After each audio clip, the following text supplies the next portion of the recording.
दातरतिमाजलैषवाचं शुश्रुवां फलां पुष्पां यस्तिच्चाद सतिविदं सखा जन्नतस्य वाच्यपि भागो अस्ति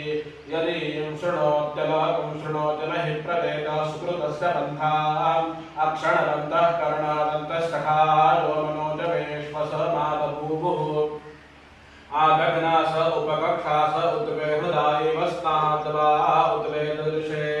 हृदा कष्टे सुमनसो जवेषु यद्ब्राह्मणास्त्रयजन्ते सखायः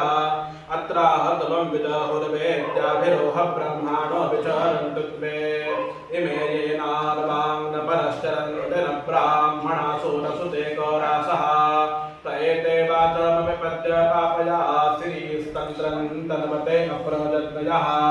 सर्वे नन्दन्ति यशसा गौतेन सभासारेण सद्धा सखायः किल विषस्पुत्पीतृषणेषामलं वितो भवति वाजीनाय मृजान्तवपोषमास्ते पुष्पान् गायत्रन्तो गायति षड्वरीषु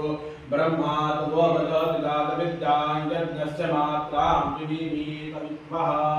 हरिः ओम्।